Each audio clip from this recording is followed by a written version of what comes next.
How great would it be if I had a totally different voice? Like, we've been talking, what, an hour, 40 minutes? And I'm like, Stone Cold Steve Austin joining us on the program. I just break up my little Mean Gene Okerlund mustache. So you have the Stone Cold Steve Austin podcast on the Podcast One network. Is that correct? Podcast1.com. The Steve Austin Show. All right, Steve Austin Show. And I've been in there on Tom Green's show, and there's other people on that roster. I don't know if they're still there, so I don't want to say their names. But that's like a fancy setup, bro. There's like crazy ass. You don't strike me a guy from Victoria, Texas. That looks a little above your tech grade. It is. It's way above my tech grade. But you gotta appreciate the fact that most of my guests are calling in from all over the United States. It's not like I got, you're pretty much set up, established here. You got cats dropping by all the time, and that's a luxury. So it is what it is. But there's nothing better than talking to a human being live and in living color. Yeah. It's hard though with wrestlers, and I know just from like friends of mine that wrestle, the travel you guys do, even retired. It's the crazy. Vince just runs you guys until your fucking wheels fall off. Man, but you got to. Once you get in the system, you can't get out of the system because you can't take a break. The only way you want to come off the road, where you don't want to come off the road, is if you get hurt because, all of a sudden you go say, hey, Vince, I'm getting tired. I need a month off. Man, somebody just took your spot. You just took yourself out of a key storyline. You just took money off the table. So you don't take off. You want to be on the road, and it becomes an addiction. You love living on the road. It sounds like you're talking about a crack addiction. You can't get out until you get hurt, man. But it's like anything. That's your bottom, man. But it's just like you getting on the road with the stand-up. Yeah. I mean, you love being in front of that crowd. You love making the money. You love turning those people on. It's the same damn thing. There's a very close parallel between these two businesses, and you got to stay in the picture. And the WWE is weird to me in a way that it seemed like when I grew up at WWF, like Jimmy Snuka and Don Morocco, like the battle for the Intercontinental belt was always way more interesting than the championship belt. It was fucking Bob Backlund doing squat thrust, trying to set like the world record in deep knee bend contest. The Guinness Book people are counting his squat thrusts. And meanwhile, you got like, is Don Morocco going to use the Asiatic spike? That's a forbidden move, man. And you and your friends looking at Pro Wrestling Illustrated like, I don't even know what it is. Like, no one knows. It's forbidden, bro. Like Greg the Hammer Valentine pile drove Jimmy Snuka on the cement floor. But like with the WWE, it's like I would watch it a lot more if there was just more wrestling, because I do really like watching wrestling. But man, cats get in the ring. I was just watching when Mark Henry, buddy of mine, was doing his like retirement, and he came in. John Cena was in the ring for like 8 minutes, and I looked at Matty Boy, and I go, man, I know TV a little bit. I don't think you can get more than 14 minutes out of a segment. Like, this shit's gonna have to wrap up quick. And then just fucking pile drove Cena. I know exactly what you're talking about because I happen to be watching that episode, and I got all the stuff DVR'd, but I'm backed up on it. But that night, it was funny because I had just changed the channel, caught it. There was John Cena on the corner, window dressing. I mean, he was there for the taking. And so, man, I smelled a rat as soon as he started talking about it. I'm gonna retire, and But to Mark's credit, I mean, he really got some mileage out of that because he pulled from real emotions. I think he really thought about, having to retire, and the way those people really fired in and were supporting him, and they appreciated all the hard work that guy's turned in. So he got a little emotional, which he baited everybody in further. But I smelled a rat. I'm the veteran. I knew something was on the up, and sure enough, wham! You don't have your number one guy in the company just sitting there lollygagging around because he wants a front row view of Mark Henry about to retire. I knew there was an angle going down. But they don't tell you ahead of time that that's going down? Well, man, I'm a civilian now, man. I mean, I'm technically still with the company, but, I'm at the house. I'm in Marina Del Rey watching. It's not like I get a call on the bat phone and says, Steve and Vince, we're going to do an angle tonight. Mark Henry's going to look like he's going to retire, but he's going to beat the shit out of John Cena. So, no, I'm not involved on that end, man. Those guys are laying down a show, and I'm just watching as a fan or a Mark at the house. Mark texted me. Mark ran me. Well, let me ask you a question. How are you and Mark tight? Where do you guys go back from? On my radio show on J Mohr Sports on Fox Sports Radio, you go to jmohrsports.com. You can pick your affiliate wherever you live, listen to this podcast. We call the update anchor Dan Beyer. I just started calling him the world's strongest man, and I got Intercontinental belt for the studio. Like, he's the Intercontinental Champion. He's the world's strongest man. And one day, Mark Henry, just rolling around Texas, goes, who's this world's strongest man? I'm the world's strongest man. And he know it's just like, it's my update guy. You know, he's like 5'11", like 240, just a regular dude. And so we put him on. And then I told the update anchor, I go, bro, this is a huge get because I'm a wrestling nut. So if we get this cat on the phone, you better run some shit at him. Yeah. And so Mark Henry goes, oh, who set the world record for squat, bench pressing in 1989? Oh, hold on a minute now. And Dan Byer goes, did you say 1989? He goes, yes, sir. And he goes, I guess we're all living in the past. Oh, I agree with you, Jay. You know what? I could go for something to eat. And so they just went at it. And then I texted Mark afterwards, like, that was great. Come on anytime. And then I called him. I wanted some swag for my son and my son's stepbrother. And they just sent like this giant ass package, and he's just good people. And then he texted me 2 weeks out, Stone Cold Steve Austin. And he's like, man, I'm retiring, dog. You got to watch it, man. It's going to be heartfelt. It's hard to put this. But before he even told me he was retiring, he would say like a month out, like, man, I'm just trying to rehab these knees, man. Just like, I can't even walk. I'm tired of waking up tired. So he put the game on me. Yeah. Just in passing. I can't even imagine when he told Jamie Foxx. Yeah, but you know what? He took you for a ride, you know, a little bit of hoodwink in there. Yeah, and you being a true fan. Hey, but let me ask you a question. You grew up in Jersey, correct? Mm-hmm. So, I mean, you got to be hardcore. I still say WWF. We all know what it is. They call it E.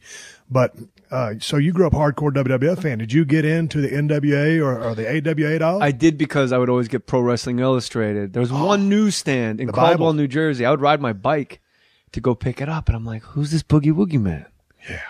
And like, who's Barry Windham? Who are the Von Erichs? Yeah. And all of a sudden, like, wrestler number 2. Yeah.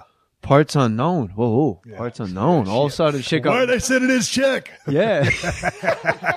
That's a good point. But Mark Henry's retirement, he did start crying. He sold it good. Now, do you think he was crying, or do you think diabetes was just making his eyes run? I know nothing of the man's health. I think those are real.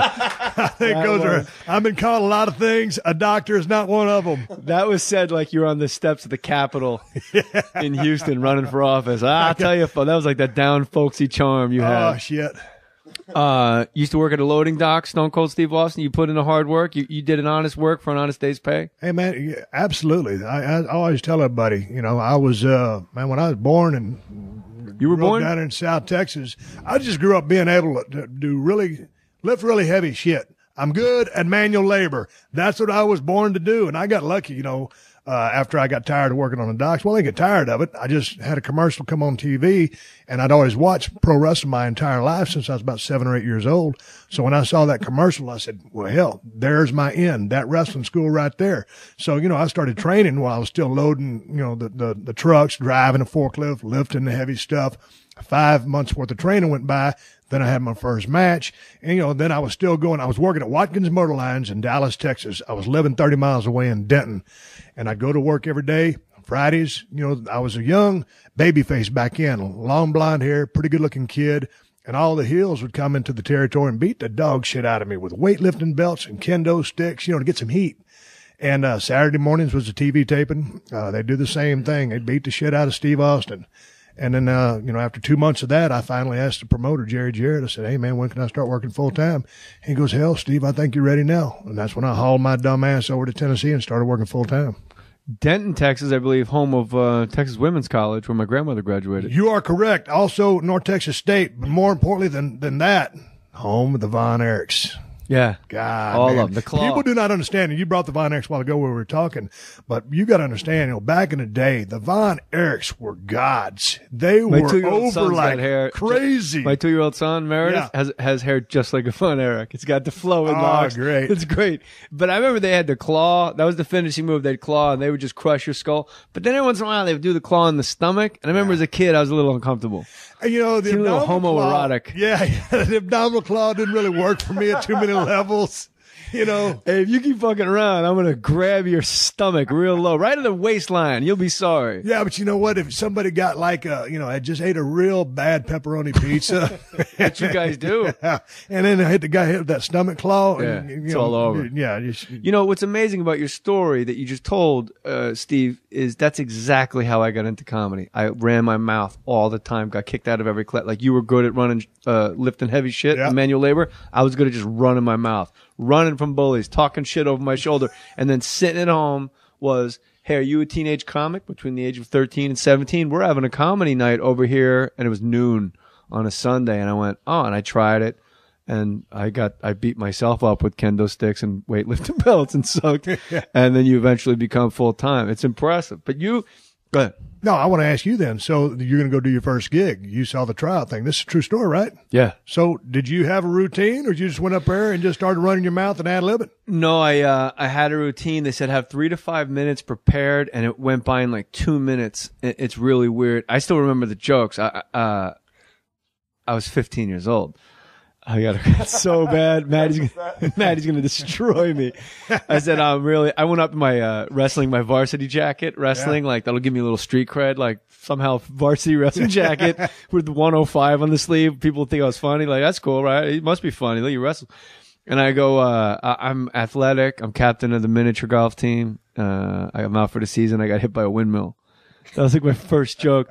My mother is in show business. She's Chaka from Land of the Lost. And then I said, I went to bed, but I do it from the top of the dresser. Those are the 3 I remember. Now, I saw a tape of that performance. It was at Rascals Comedy Club in West Orange, New Jersey. It is like watching somebody speak Turkish. Like, I don't even know what I'm saying. Right. It's the weirdest shit in the world. And Buddy Hackey used to say to me, comics are the only people that use 0.1% of what they're going to become first time out. And somehow somebody said, hey, can you come back? Like, that's crazy. Right. And what Steve Austin just said, I think is highly relevant. Like, you went in and just got the shit kicked out of you for 5 months. And then finally, or you were in school 5 months and they had shit beat out of you for 2 months. And then you were like, hey, can I stop getting the shit beat out of me? But they kept having you back. Yeah, I mean, just trying to get the repetition. We're talking an hour before we started talking about on this show,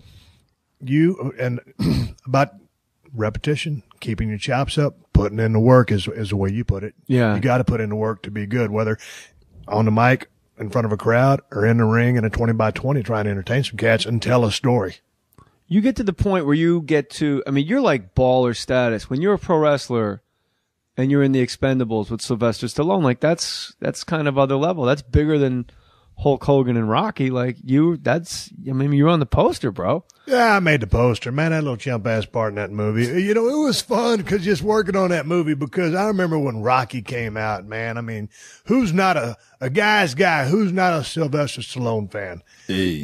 Yeah, man. He should have died. People don't realize how many times he's almost died. Was it on Expendables? Is the water around his heart burst because Dolph Lundgren punched him? Do you know about this? Yeah, I heard about something about that. Something like Dolph Lundgren had. Do you know about this, Matty Mike? At the real Hey Matty. I do not. He got punched in the chest by Dolph Lundgren, and apparently there's a sack of water that protects your heart around your heart, and it just smashed that water out. And he just He broke his water. He broke his water. No, but seriously, he gave birth to Jet Li. Yeah, but it was fun because back in the day, when Rocky was drinking raw eggs and training every day, man, I saw that movie in Edna, Texas. I walked to the theater. I walked back home. The next morning, I was drinking raw eggs, running down the road like a sumbitch. I was going to be the next heavyweight champion of the world. Little did I know it'd be wrestling, not boxing. Are you a good boxer? Can you box? No, I can't box worth nothing. My left hand wouldn't bust a grape. Every now and then I go take some boxing or whatever to get, in tune for a movie. But, you got to be disciplined, or you've got to have the repetition to be a good boxer. You know this. Expendables. Let me throw some names out at you. A brawl breaks out on the set of The Expendables. Sylvester Stallone, Jet Li, Jason Statham, Dolph Lundgren, Randy Couture. Who's last man standing? And I'll put you in there too, Stone Cold. But you said you left. Well, I mean, if I'll just avoid your left. If I can use the Iron Claw as a finish, it's going to be me. If it is barred, the last man standing would be Randy Couture. That's one bad dude. Yeah? Oh, straight up, man. More than Jet Li? Come on. No, I know. I say dude. that because there's T-shirts like at academies, like at MMA academies. Was it Boss Rutan? They used to have T-shirts. Your kung fu is no good here. Boss Rutan's a bad dude. Yeah, like kung fu guys when they go into MMA, like you can go on YouTube like kung fu versus, whatever. Yeah. And the kung fu guys get the shit beaten out of them. Yeah. Jet Li's a little dude, right? Yeah, he's a little dude. Man, I'm going to go Randy Couture all day long. And, Boss Rutan, I mean, that's a bad cat right there. And what about Dolph Lundgren? This guy speaks 8 languages. Does he ever fuck up and just start talking in Israeli? Man, he was in one of my movies. And he was a straight up cat kind of. He was an interesting dude. Yeah, he's like a genius. He's like one of the Klitschko's. He's like he could be a professor if he wants, right? Yeah, almost every time I would talk to him, I would need like a calculator to keep up. It was just, really? No, he's just a smart dude. Who makes the call? Who calls Stone Cold Steve Austin to be in this great big movie? Sly gave me my people got in touch with their people or there, whatever, vice versa. I go down to Sly's office. I never met the guy in my life. Man, I walked in, there he was, and he was shredded. And, he's like 3 or 4% body fat, and his veins are sticking out on his forearms and stuff. I said, dude, nice to meet you. Yeah, I'm a big fan. And I said, man, what are you, about 3 or 4%? And he knows I'm talking body fat. He's a bodybuilder. And he go, yeah, about 4. And dude, man, we hit it off right after that. Went in and shot the shit for about 30 minutes. And, he told me about the part. And I had to read for it, do all that stuff. And, man, I was in like Flynn. I ain't never got a part I read for out here in this damn. Well, I don't read for parts. I am what I am. I like to do my damn movies on my dime. Yeah. Do my thing. But you've been in a lot. I ain't got time to, it ain't like I got time. Man, at doing what I did in the other business, I ain't going to sit in a line and audition. Either you got something for me or you don't. You got I'm enough cheddar put away. I ain't going to be Laurence Olivier. Right. But you got enough cheddar put away where you got that luxury. Dude, I'm cheap, man. I'm cheap. I'm driving 96 Suburban out there, dude. I don't spend money. Look at the way I'm dressed. I look like a bum. Hey, what is this top-notch camo? But I've had this shit for 5 years. Well, if that's how you know it's top-notch, it lasts that long. Damn right. Biggest deer you ever shot? 181 class 10 point. What do you know about deer? You hunter? I shot a deer in Del Rio, Texas at a Dave Roser's van out of the passenger seat of his van, a .243 rifle with a scope. And everyone was liquored up, just cans of bud. Oh, Jesus. And they Christ. go, hey, so-and-so's on vacation. He said we could use his property and just go, pick out the deer feeders. I'm like, all right, cool. You just get a bunch of guys, like 6 beers apiece, and just my grandfather's in the car. Dave Roser was the guy up the street. And they go, you're down? I'm like, yeah, fuck yeah. Like, I definitely want to do this before you don't hunt in Jersey. I mean, you do. Yeah. But where I grew up was just by Giant Stadium. It's just Little League Baseball. You can't really shoot the coaches. And, man, I looked through the scope and they told me, like, you either want to hit them right in the middle of the chest, or if it's sideways, right where the neck meets the shoulder, you want to just blow them up. And I go, all right. And they go, all right, there you go, JJ. And there's a whole bunch of deer and I'm looking through the scope. It's like 100 yards, man. I'm like, all right, I got this, dude, man. And man, for some reason, this shot was perfect. And he just went down like a sack of rocks. Yeah. Now, this deer in the scope was a large fella. Yeah. Okay, you walked up on it and what happened? Dave Roser goes, man, you shot Bambi's little sister. But we ate that son of a bitch. Jerky is so good. Deer jerky is awesome. But these cats knew Del Rio, Texas, right on the river. Like, you're looking at Mexico outside, your kitchen window. Like, they just stripped that fucking thing like how like guys that know how to like clean a fish on the dock real quick. Right. This thing was skinned, gone, steaks, flank, shit was in the freezer by the time I got done wiping my ass and coming back outside. Right. And they put all this crazy pepper on the jerky. It was good, man. I like some deer. Dude, they didn't make you do any kind of stupid shit like, okay, you got to take the heart from the blood. You got to take the blood from the heart and wipe it on your face. They didn't tell you that. No, shit. They didn't do any of Hey, that. get these greenhorns out there. It's the old hunter's rib, like it's supposed to be. Dude, don't fall for that shit. Sniff his ass. It's blood good luck. on your face. But what'd you think? When was this? I would say 90. I was doing the Jeff Foxworthy show. I had really crazy long hair. So I probably 93. But it's back in the day. I mean, because you ain't been back to Del Rio since, have you? Oh, sure, yeah. Oh, no, yeah. I mean, my grandfather passed away, but I went back. I was there twice a year. Oh, so that was his place. Well, I used to stay. He had a motor home and like a little boat house, and he would just park on his property, and you would just sleep on. He would let you sleep in the bed. He'd sleep on the couch. He was like my best friend. Man, we used to hunt right outside of Del Rio in Comstock, and we were on a place at about 10,000 acres. We leased it, and I was out there, had an '88 Ford F-150 and a piece of shit camper. That's what my grandfather had. Oh yeah, I swear to God. Yeah, had well over 100,000 miles on it and a boat on the roof. And we got pulled over in Mexico. I'm sorry to interrupt you. Go ahead. We got pulled over in Mexico by 15-year-old Mexican police. They were on little mopeds blowing whistles. And I had an 8-month-old Rottweiler named Shirley. You know when there's a dog that's the Hall of Famer? Yeah. This thing was a Hall of Famer. I'd walk her through Manhattan, no leash. I'd go in a restaurant, say, wait here. That dog would just have a lean to it, you know? Right. And they're going like, 20. I know how the fuck you say 20 in Spanish, but they wanted $20 each. And then we get to go. And then American? And then I go, I hold up my hands and I go 10. And that enraged them. And they go 20 en perro for the dog. Oh. Now this is, I love my dog, man. Now all of a sudden for the first, I'm not, he'll tell you, I don't embellish on this podcast. If I tell you something, it's the real deal. The motto is put your name on it. Right. I am now, and they're poking my grandfather. He just had his asshole sewn shut. He had colon cancer, beat it, sewn up. He's got a bag on him. And this is my hero. Yeah. And they're poking him. They're yelling at him like, get out of the fucking car, get out of the fucking car in Spanish. And I'm looking at their service revolvers for 38s, and there's no safety on it. I mean, there's no strap. Right. And I'm actually thinking about it, rationally thinking, like, they ain't getting my fucking dog. Right. And I can see the border. And I'm like, if you just pull this guy's gun, shoot him in the gut, and just hit the gas, can you drive through the border and get arrested there? Will they send me back? Right. And as I'm thinking it, my grandfather goes, just take the fucking money and get away from me. And they said they pulled us over for speeding. Now I ask you, an 82-year-old man with a colostomy bag driving an F-150 Lariat with a boat on top, you think you was speeding? Approaching the border, just let the lead out. Just pull up, let him blast an AC/DC, the old man. But that happened, so sorry. But you said F-150 Lariat, and all of a sudden I went, holy shit. Like, I still know what the inside of that car smells like. I don't even remember my story now. Oh, fuck. I didn't want that to happen. I was camping. Matty Boy knows.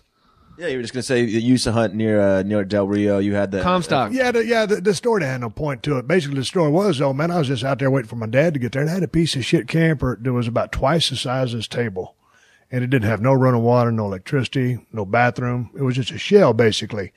And I'm serious, man. They called it a camper. Yeah, they called it a camper. Well, I mean, it's like a 1950 model. I paid $200 aluminum for it. triangle. Yeah. So, but that was a place just keep, dude, I used to light, those little sterno candles you heat dishes up with? I used to light a bunch of those before I go to sleep. That's how I heated the sumbitch up.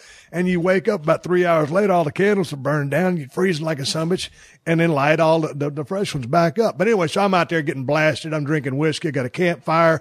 I got, Shania Twain just came out with that album. And I was blaring. You don't impress me much. That's the album they had. I'm in your head, dude. And so I'm jamming like a sumbitch. Ain't nobody out there. My dad's going to get there the next day and I hear some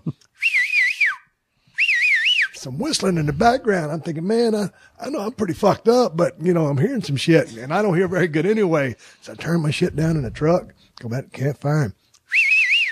Man, it was two wetbacks that were crossing through and they had an old jug of water. Dude, we're in the middle of nowhere. We're in the middle of nowhere. And I'm like, man, this shit ain't cool. Scares the shit out of you. I go, yeah, man, you just come up on a cat, when he's just chilling, getting jacked up on whiskey, man. You got to be careful. So I'm thinking, in a shell. There got to be more of these sumbitches because you never know what's going to happen. They wouldn't be whistling if it was just two. Yeah, they wanted some water. So, man, when I seen them over there, it's kind of, right out of a little bit from here to the damn car of yours in the driveway. As I'm talking, folks, about 25, 30 feet. And so, man, I turned my shit down my truck and put my pistol there in my waistband. So I let them know, shit, if some shit's going to go down, there's going to be some bad shit happening to you. I'm packing.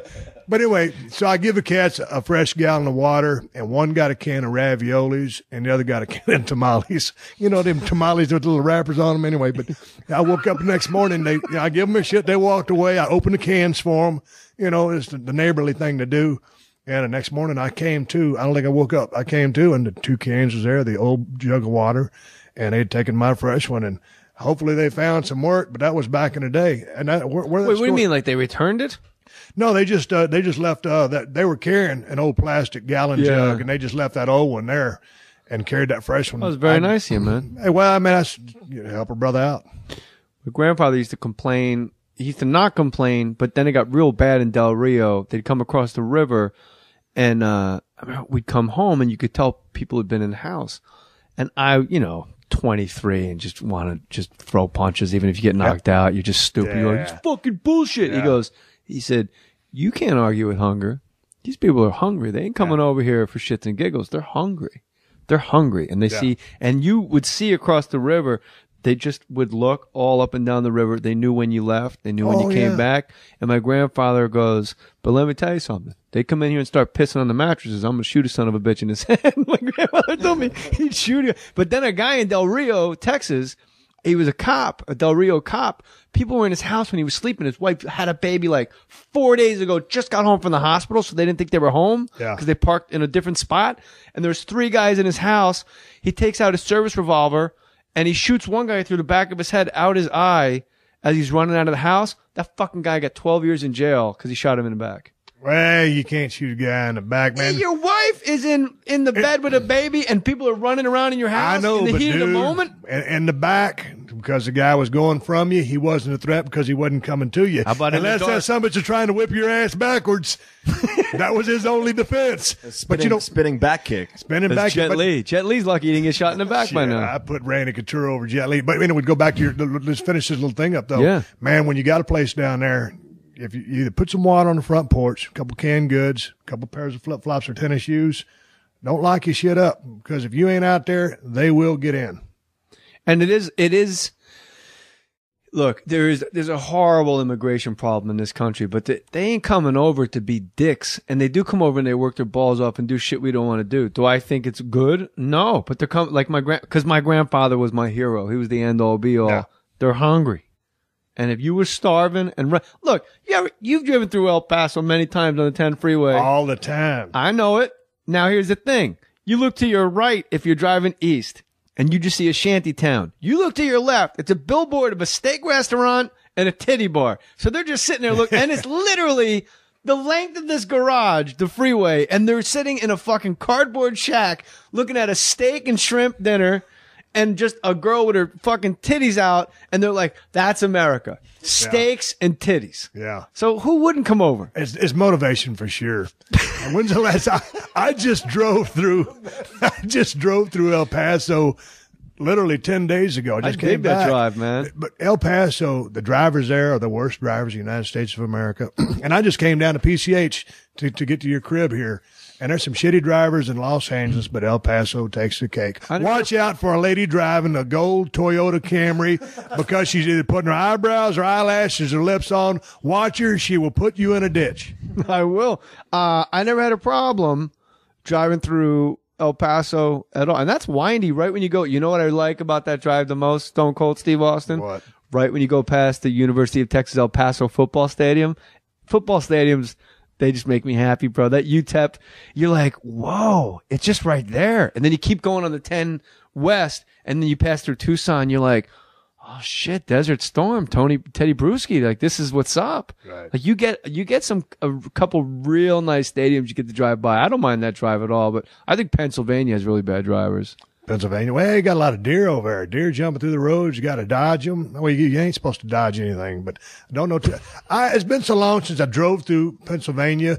I remember up in that neck of the woods, Jersey, the areas you're from, they got too many of those toll booths. If there's one thing I can't stand, is pulling over to chuck a couple quarters in the toll booth bucket, and then you miss the son of a bitch, and of course, that was the last quarter you had, yeah. So you got to go scampering all over the car. Heaven forbid you got to actually stop, back up, get out, go fetch that quarter. You got people behind you about to kill you.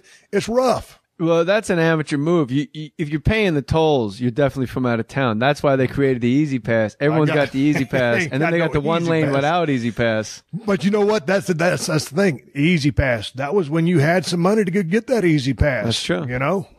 What if the Mexicans coming across the border had Easy Pass? Oh, dude, you got a bad idea there. I was in a boat fishing. I never caught dick. In Del Rio. And you don't know how you do because you live down there a lot. But people don't realize, like, they're like, we got to fucking, punch up the Border Patrol. Like, these cats are on it 24/7 and they're everywhere. They're at the because Del Rio is just gas stations. Just, that's all it is. People filling up, moving on. I'm fishing with that Rottweiler. And just drifting. I'm trawling out the back of the boat. Just got a Mepps Black Fury #3. Just seeing, I don't know what the fuck fish are in here. Yeah. And all of a sudden, I look to my right. I'm going southeast. I look to my right, the American side. There's 2 Border Patrol agents. One guy's kneeling down. It's like waist high heather or grass. And the other guy's got binoculars on me, but they're only like 40 yards away. And I wave. They don't wave back. And that's weird, right? I go down. I'm still drifting down the river. I get about 100 yards. Same 2 fucking guys. The guy that was on his knee is still on his knee. Now he's got his rifle. And the other guy's got his binocular. Like, they thought I was like a coyote and a bunch of dudes in the bottom of the boat. And I got a Rottweiler up on the top of the boat barking at the agents. And I'm kicking the dog in the ass going, shut up. What's the matter with you? Not now. Not now is right. And I go, I'm going to bring my boat back to my house right here. And I said, Ferguson, right here. We're going to Ferguson. And they just stone cold stone faced me. And then I was like, I'm fucking out of here. And then I just took I remember I was so freaked out.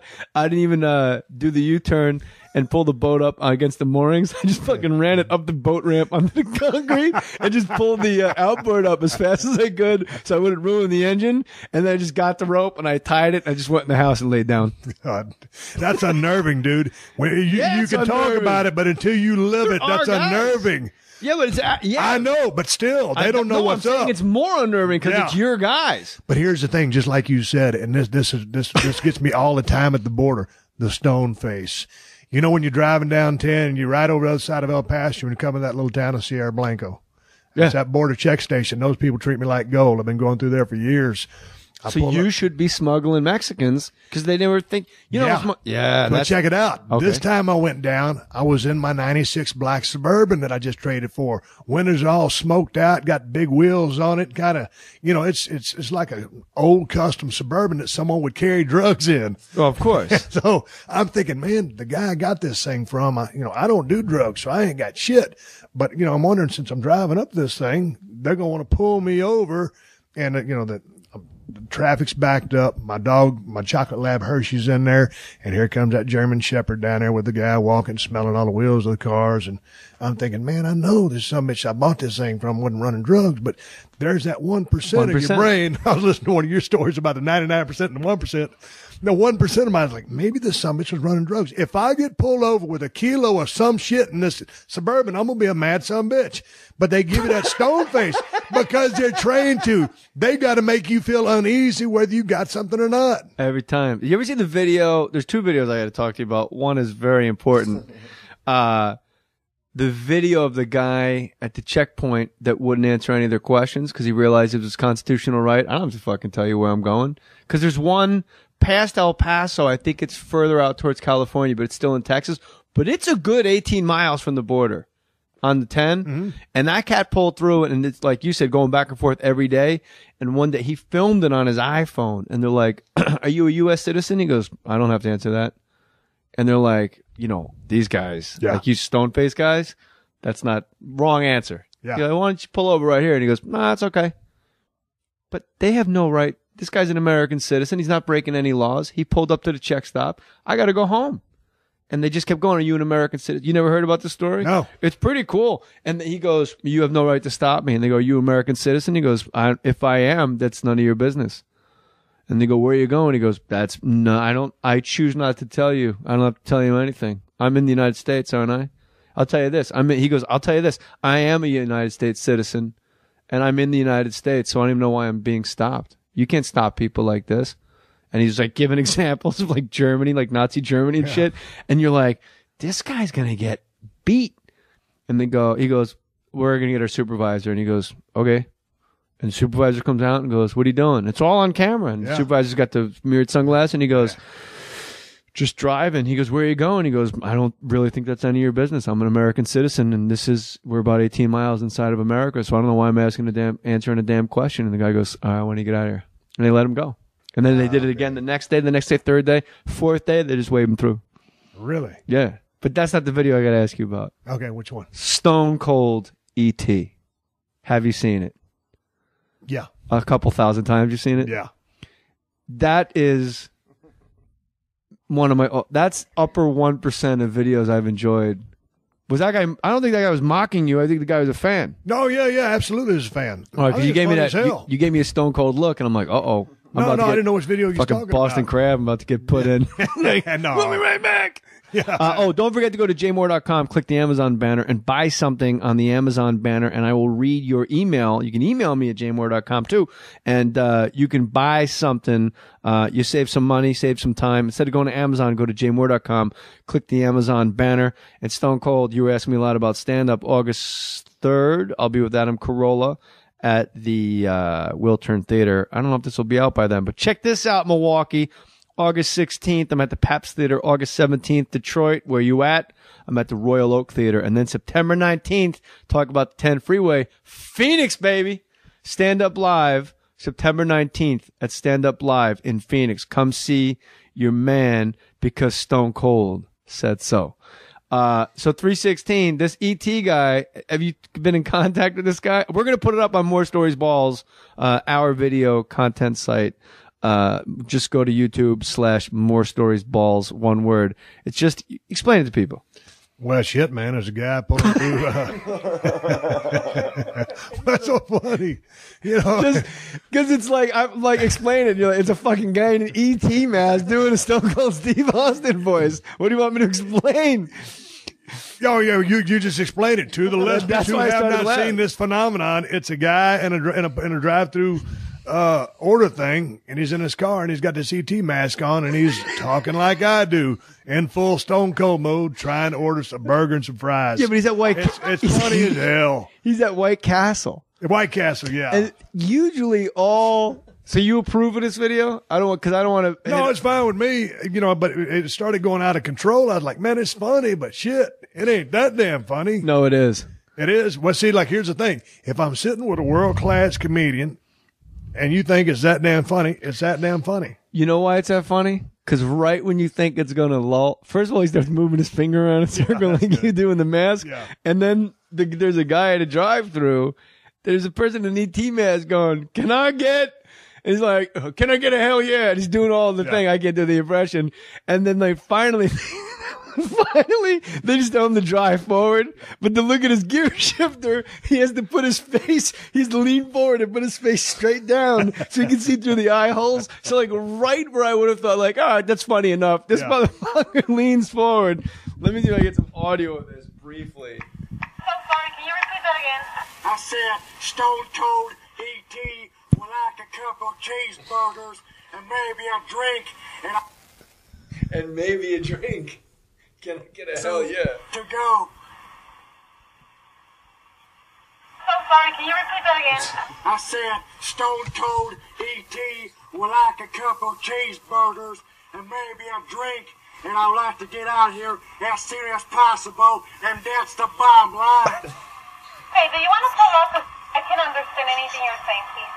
Okay, you want Stone Cold E.T. to pull up one side? Just pull up to the first window. Okay. Watch this. That fucking head going down makes me so happy.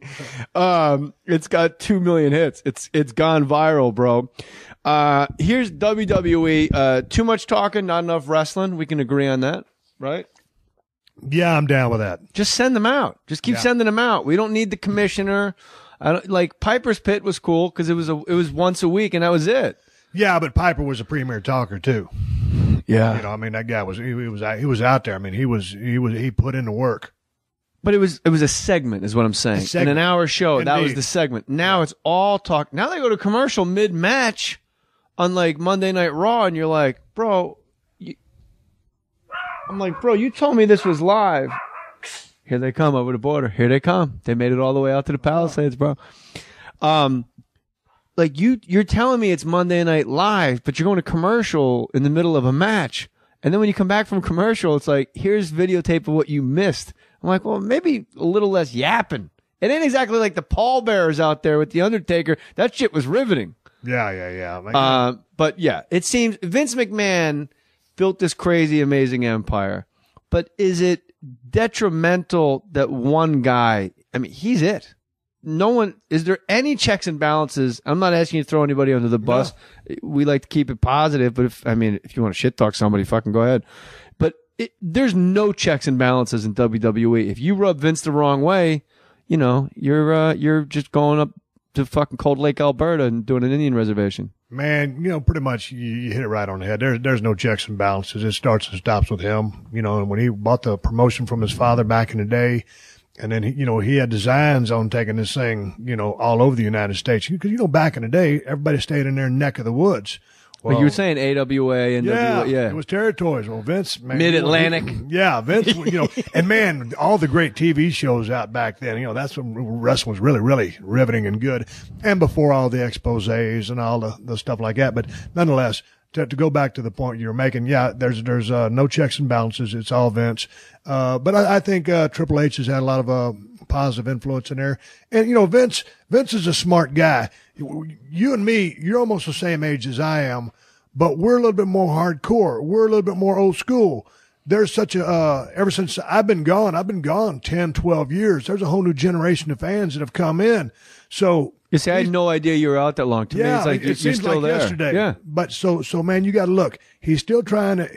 If you look back in the old days, going back, we call it the old days. Let's go back 20, 30 years. You'll see mainly adults and middle-aged people in the crowd. These days, it's all kids with their parents. So he's trying to entertain people from 55, 65, and then there are a couple of cats our age. And a lot of young cats, a whole lot of young cats. And I think he's trying to, it's a big ass circus and there's something for everybody. Yeah. Where back in the day, it was purely wrestling and that's when I loved it. And that's what it sounded like when you loved it, when it was Rob purely Van wrestling. Dam said the same thing. He retired for a while. He just came back on that vault. I don't remember what the name of the event was, but he just came back. But he said, like, I want to wrestle. Like, this shit's crazy. And he's like a great athlete. He wants to just jump around and fly all over the place. He's got some chops, but you can't just put it to work. You're on an airplane your whole life. But the thing with Vince, have you ever had, you were a star and you probably called your own shots, I'm guessing, to a degree, more than anybody else, more than Tony Geary ever did, more than Salvatore Bellomo ever got to. Did you ever get a storyline run by you where you were like, this is the fucking stupidest shit I'm not doing this? Yeah, there was a couple like that. And, there was a couple guys that they wanted me to work with. And, if I didn't feel like working with those cats, if I didn't think it was going to be beneficial to me or the company, then I'd put the kibosh on it. But by and large, man, I was a businessman with those guys. And pretty much Vince is pretty much always on the money with really a large percentage of his decisions. He's a smart guy. He's in the business to make money. He didn't put everybody else out of business because he's a dummy. And certainly, there's a couple things I'm going to disagree with him on. But, that one time, I remember one time I was wrestling down in Columbus, Georgia. I was working with Ric Flair in a cage. And I got a call from Jim Ross, and they were dropping a creative on me. And they wanted me to, do the favors for Brock Lesnar in Atlanta. And, man, I was running hard. And what does that mean, do the favors? I was going to get beat. Okay. And I don't like this already. I didn't either back then. And so Jim Ross had called to give me the down low on what was going to happen. I said, well, really? I said, well, I don't have gut full, man. I'm running up down the road trying to sell these buildings out. We're kicking ass. And when you get a number one cat, you keep throwing the gas on him. You don't fiddle fuck with him. You keep, the hammer down. And I said, man, that ain't good business. I'll be happy to lay down on anybody if we're going to do the build up and we're going to get paid for this thing and do a big number. But we had not done this. It was just going to be a Monday Night Raw match out of the blue. And I said, well, if that's going to be the case, I won't be there. Well, I'm just telling you, what's happening. And, you might want to call Vince. So sure enough, man, I get a couple of messages. I need to call Vince. So I called him. Vince gave me the same scenario, just like 2 a.m. And we got Raw the next day. And, I said, so that's what we're doing. He goes, yep. And I said, okay. See, you're looking at me right now, and you can see the way I'm going, okay. That means okay. It ain't okay. Okay. But when I say okay to him, he just heard me say okay. Well, my okay meant like, that's bullshit. My okay means I ain't going to be there. So that's when I took my ball and hauled ass back to Texas and said, hey, piss on it. I quit. And so, that was a case of. Wait, so what happened? Brock Lesnar comes out. They're just waiting for you to come through the ropes. Well, they got the TV, man. And, there I'm sitting on an airplane going back to San Antonio. My phone's blowing up like a sumbitch, and they're trying to get hold of me. And I said, sayonara, I'll catch you later. And it was just a real bad decision, but made. And bad decision by you? Oh, yeah. Well, bad decision on their part, business-wise, to want to beat me on short notice with no advertising. And no build-up. That's the big no one, build-up, too. man. Come on, man. Yeah. Someone's got to be a heel. They got to talk some trash a couple months. Yeah. I mean, we're trying to make this kid. I mean, he had all the potential in the world. There's nothing personal because Brock. I love Brock, and I always did. But it just wasn't a good business decision. And if I'm out there working my ass off, as was everybody else, we're all making damn good money, selling out, and all of a sudden, dude, you want to pick me off like that?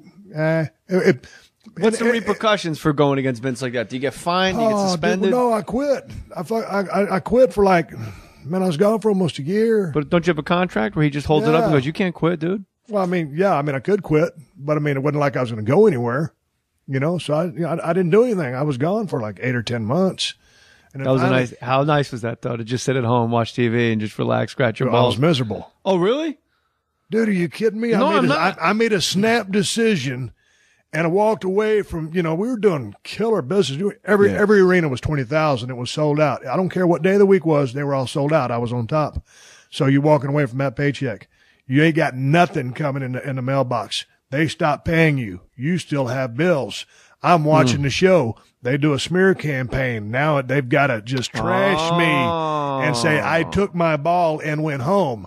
And that was their whole spin. Because you were afraid of Brock Lesnar. Oh, no, they just said that I took my ball and went home after, everything was going good. See, I'm already writing for WWE. Like, this is what we say. We say he was afraid. He chickened out. But, so, man, it was bad. I was miserable, dude, watching all my buddies go up and down the road and keep doing Monday Night Raw. And I was leading the charge, and I took my shit and went home. I'll never forget, I went out to check the mail one day. I wasn't looking for a paycheck because they weren't coming. And there was a little card in the mail. Magazine instead. Yeah. I needed to go dump one in the sink. I needed to do something to get rid of the frustration. Sure. There was a little card in the mail, and it was from my buddy Jim Ross, announcer. And he goes, hey, just calling to see if everything's okay. If you ever need anything, give me a call. That was the damn reach out that I needed, that olive branch. And I said, son of a bitch, are you kidding me? I called him immediately. We talked for 2 hours on the phone. And he said, hey, man, is there any way I can put you guys back in touch with each other? You guys can patch this thing up? I said, yeah. I said, I'm willing to try. Anyway, we met in a high-rise hotel in Houston, talked it out. And, man, when we got there, it was weird. I got to that hotel room before Vince. They were doing Monday Night Raw. I drove in from San Antonio. And we was about, 25 stories up. And it's a big ass, like, luxury condo. And what town is this? In Houston. Okay. And I love Houston, dude. 25 stories up. And I'm thinking, man, I started to look around. And, it's not like a hotel. It's just a big ass, I don't know what it was, apartment. And I'm thinking, man, is this a hit or something? Yeah, it's how Pesci went out in Goodfellas. Here comes Vince. Vince comes in. He's got a key, and it's just the two of us. Oh. And about a 2,000 square foot, 25 stories up room. And I'm thinking, man, one of us motherfuckers is going to fly in through that plate glass window. I know it. Because if we couldn't bury the hatchet, something's going to go down. Right. Long story short, we shook hands, had a conversation, and had a come to Jesus meeting. Everything was cool. We patched things up and went down the road. But I swear to God, I thought somebody was going to, you can either take the stairs or you can take the window. Yeah. It seems like Vince is like the Lorne Michaels of wrestling. Like he controls the whole show and you have no regrets. Like people want to paint Vince as like this uber villain that could ruin your life. And Lorne Michaels, people will talk shit about him. But my whole philosophy is he's the guy that picked me. He could have picked 1,000 comics. And for some reason that year he goes, I like the J. Mohr boy. He entertains me. So I got, that was great. Right. I wouldn't have been there if it wasn't for Lorne. And you wouldn't, But didn't you have a disagreement with that guy? No, you can never see the guy. He's like Bruce Wayne. Lorne? Yeah. No, Lorne is like Sun Tzu, Art of War. Like if you try to even get a meeting with him, there's like 8 literally, I'm not Right. exaggerating. I don't want to exaggerate this at all. There's probably 6 secretaries, like layers of defense to get to his office. And one goes, just sit here. And she goes, all right, now go talk to, Marcy. And then you go down another secretary and you sit there. So like an hour goes by and you're just getting a little closer to the door. And then the closer you get to the door, you're just sitting there and there's a big board of all the sketches that are on the show right outside his door, but his door's closed, but no one's in there. So you don't even know why you're sitting. And then as you sit there, like, you know, you got this list of demands. I had it written down on paper. If I'm going to stick around, this has to change. This can't get cut. This character has to come back. And then after about an hour and 10 minutes, you're like, you know, I'm just happy to be here, bro. And he invited me into it. He opened the door. No, a girl said, you can go in now. But the door is closed. So now do I knock? Like it's the craziest art of war shit in the world. I open the door. It opens in. But there's a carpet on the floor that the door doesn't clear. The door opens about shoulder width, not even, a little less than shoulder width, like half shoulder width, and then it hits that weird carpet. Now, I've been in this office 30 times. It's my second season. That shit never happened. This motherfucker probably moved the carpet close to the door. Like every step just takes you out of your game. I got down on my knees and I rolled the carpet like a cigar away from the door. I go walk into and he's behind his desk. He goes, come on in, JJ, come on in. And I'm on my hands and knees rolling the carpet up. And I got to estimate how far away from the door the half circle is that the door can swing. And then I close the door and then I roll the carpet back out flat and I smooth it. None of this is very masculine. Yeah. I'm a fucking French maid. I should just have a butt plug in and a ball gag and I'm just smoothing it. I stand up. He's fucking standing up, leaning on a chair, looking right at, like he's a foot from me, like, hey, like a horror movie. And he goes, you wanted to see me? I'm like, nah, I was just passing through. I don't know. like all those demands gone. How old was he at this time? 23. Was a kid, man. No, him. How old is him? 50, in his 50s. Okay. So, but you know, the guy had like Belushi, Bill Murray, Eddie Murphy. What the fuck? He didn't give a shit about me. Like, why did Good Morning Brooklyn get cut? Like, who cares? It's a machine that's going to roll on long after I've left. There's going to be a Will Ferrell. There's going to be someone else. There's going to be someone else. And there's moments in your career where you got to realize, I'm a spoke in the wheel. I'm getting a nice check. I'm in Manhattan and I'm on Saturday Night Live. That's the Playboy Mansion of Manhattan. Yeah. I mean, without like, you know, chicks and skanks and shit. But as far as like shit that people think about, like it was cool. But dude, it's just like you said, man, I've said many times, you know, you're a gear in the system. You know, someone's finally going to pull you out of machinery, toss you in a little bin over there and replace you with another gear, and a machine will keep moving, and that's the way it is. But what kind of power trip was Lauren on, man? Was he like, you know, intimidating? Was he, but just because he had all the power, but unassuming? It's very unassuming, and I don't know if it's a power trip. I don't know if he really ever. The fact that he was the power, though, was the trip. He's Vince McMahon. Yeah. There's no, you know, there's a head writer, but it's just this, and he lives out in the Hamptons. You know, he's out in Montauk and he comes in a couple nights a week when they have the meeting with the host and he sits behind his desk and every once in a while, 2 times you give me like a little pep talk and I was like, whoa, like I've made it. And then you're not in any sketches for 3 weeks and you go, give me an example of his pep talk. All right, that meeting, and I had my list and I told him I'm all set. He goes, well, you seem to have a list of some sort in your hands. Why don't you have a seat and let's just talk it over? And I sit in the couch, and it's one of those weird couches where your butt's way too low and you're like a kid. And but he didn't sit down. He stayed standing up. And I'm just looking straight up at him. Like, it's this weird art of war shit, right?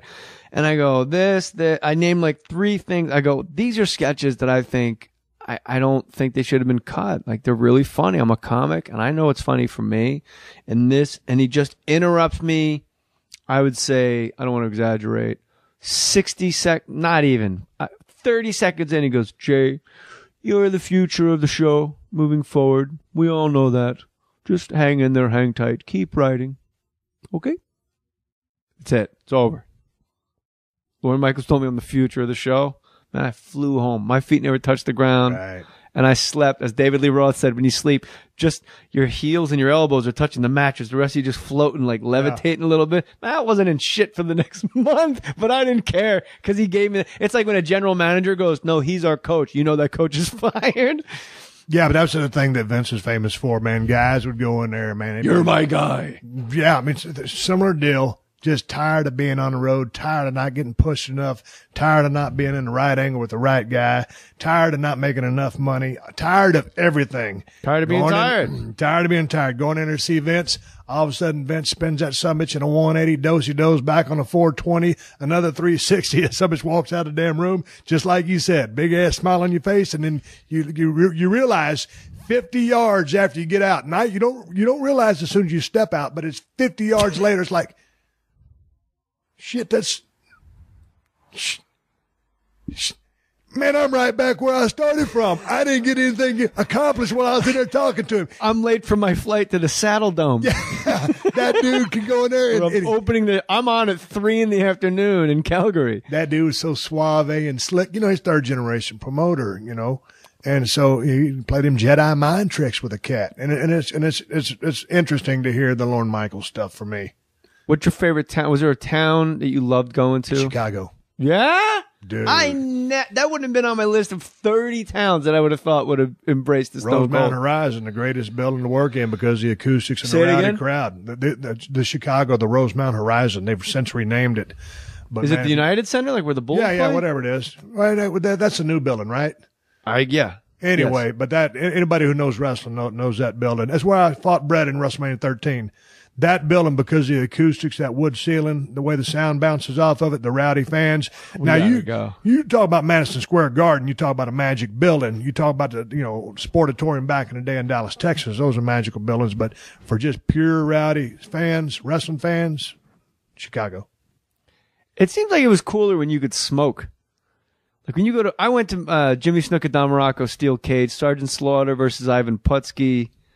In Madison Square Garden. I was 12. One of my mom's friends took me, like somebody I didn't really know that well, but I was like a fanatic. My mom's like, I'm not going to Manhattan. It's crazy. People get stabbed in Manhattan. You take them. But like something about the fact that when you could be in Madison Square Garden and everyone's just smoking cigars and cigarettes, just that haze. When you see old boxing footage, you go, maybe we should be allowed to smoke at Laker games. It's pretty cool. Well, that's why, kind of smoke. Maddie's into that. But that's why they smoke those buildings up now to, the atmosphere. One of the coolest moments of my life when the big sea change also, whoever's brainchild this was when everyone has a sign. Some of the signs just say me with an arrow pointing to the guy. 316 was like, that was the sign explosion, 316 for you. And the NWO shit and all that. And I remember once we were at Madison Square Garden, Opie and Anthony, the whole crew went, and those are my guys, right? And we just had a good time. Like, nobody's like fucked up. Like, just a really steady, like, they got to work in the morning. And I look across, and it's on TV. Yeah. And I look across the ring, and someone's holding a sign that listens to Opie and Anthony. Says, Jay Mohr, Gotham Comedy Club, June 6th to 9th. And I'm like, that is the craziest shit ever. Like, that was the craziest thing I had ever seen in my life. I saw a sign. It was a while back. I can't remember how long ago it was, but it was the worst sign I'd ever seen in the history of the business. And you see some great ones and you see some turds. This one was an Austin sign. It just said nothing but Austin. But they put the T in front of the S instead of the S in front of the T. It said Autzen. It's like, how can you misspell my last name? What kind of support system is that? But you played a heel a lot. Can you ever go out and make fun of somebody's sign or take a sign? Are you guys giving ground rules like, don't go near these people? No, man. Back in the day when you can jack with them a little bit, you tear their shit up, grab a sign out of hand, rip it to shreds. You can do almost anything. Stone Cold Steve Austin has a podcast. It's called The Steve Austin Show. Steve Austin Show. Super easy. And that's in the sports and entertainment department. You're not in the comedy department, so you got to go over to the sports and entertainment department. Is it called? It's sports and entertainment. Yeah, sports and recreation department. Steve Austin Show, sports and recreation. And you like doing this. I did. Talking to you is easy like Sunday morning. I could do it all the time. Well, and I can't wait to come on yours. I want you to come on because basically we're just going to But I want to go to Marina Del Rey. I don't want to go to fucking Hollywood. No. Come to my house. Oh, yeah. Yeah, dude, nice. we'll keep it low on the down low. But I was looking forward to talking to you, man. The thing about me doing my show, I'm a little bit green to this business. I think I got maybe 30 shows under my belt. What do you got now? About $1.70? Yeah, right there, actually. Exactly. Yeah. So, and I've been listening to a bunch of your shows, and you're badass. And I'm like, man, I got to meet this cat because I've been watching your stand-up for We'll years. hook you and you're up. funnier and shit. Thank you, brother. So any tech stuff, Matty Boy's got your back. You guys will exchange numbers. And if anything tech-wise you need help with, because you got the podcast one, I'm not going into their shit. I don't want them thinking I'm creeping into the I'm just saying, if you want to do shit from your house, Matty Boy can figure it out because I don't even know how to work any of this shit. But I was looking forward to talking to you because, it's interesting. We get out and start talking to people. And, for by and large, most part, I'm just starting to make a few rounds on some different shows. But I figured, man, this guy knows sports. He's funnier. Well, you got to come back. You're 100% right away. I could tell people can demand you come back. I'm in. All right. Stone Cold Steve Austin. He's got a podcast. Go there. I put my name on that shit. Brother, it's always nice when you meet a new old friend.